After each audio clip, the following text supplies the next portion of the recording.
Let's tear it down and see. A few $100 for this digital regulated power supply. Where does the price come from? First, let's check out the build. On the front panel, we've got a 2.8-inch TFT display. Here's a 360-degree endless encoder knob, and down here silicone buttons. In the center, 2 USB ports. From left to right, USB-A and USB-C. On the far left, 2 4.4mm gold-plated output terminals. On the back, rocker power switch. Below that, standard 220 volts AC input. At the bottom, a Type-C communication port. You can connect it to PC software. And here's the cooling fan. Alright, let's open it up.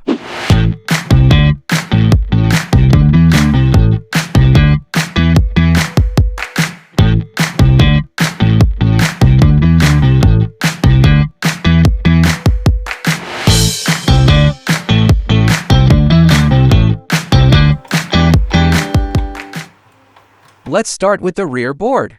The rocker switch here controls the 220 volts input. Here's the live wire. The 220 volts then goes to the main PSU board. This board gets 12 volts power from the main board to run the fan. It's a high flow, low noise fan. This section can also use Type-C to connect with PC software for firmware updates. Done with the rear side. Now let's move on to the front panel. We've separated the board from the shell. The whole thing's solid aluminum body, feels hefty, great for heat dissipation.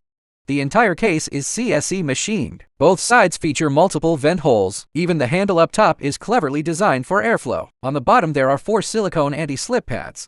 Now let's check the main board. Here's the main PSU. 220 volts input comes in here, goes through an inductor, and safety capacitors and EMI circuit. For filtering, there's also a NTC thermistor. For surge protection, keeps output stable. This section prevents external interference from affecting the circuit, and vice versa.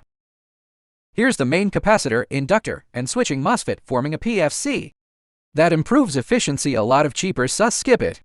Next, the main transformer uses thick enameled wire for high current capacity, together with the control board. It generates 2 outputs, V1 and V2. V2 equals 24 volts. V1 equals 48 volts.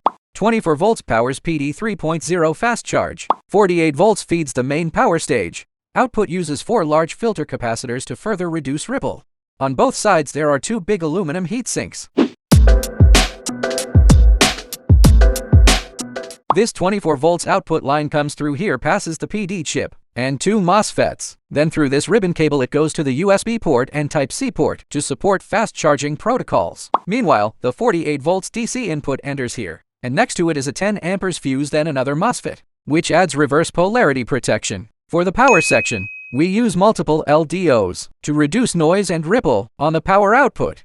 Here we have an Infineon driver chip, and next to it, a top domestic brand 2.0 package driver MOSFET, driven by a new clean energy driver chip to control the MOSFETs. Behind the MOSFETs is a large heatsink for better thermal dissipation. Next comes the buck inductor. For the duck inductor, it's built with large size high current enameled wire. Moving further down you'll find a TI controller for voltage conversion. To the right are 5 high capacity filter capacitors, each rated at 470 microfarads, which again realizes a filter. Next is a linear control MOSFET, which then outputs to the main power supply output. A high current fuse is also used at the output. Finally, the lower section is our MCU and circuitry, which form 8 major protection circuits. The MCU also drives the display screen. Now let's continue disassembling.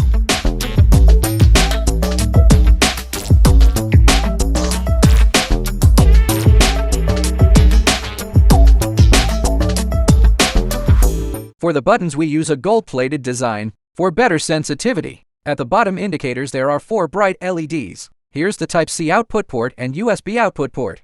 And over here is the main 4mm output terminal. This part features a stepless encoder knob, and the key uses high elastic silicone. Lastly, the screen adopts a swivel hinge design, allowing multi-angle adjustment for easy viewing and better operation comfort. That's the full teardown of this switching power supply.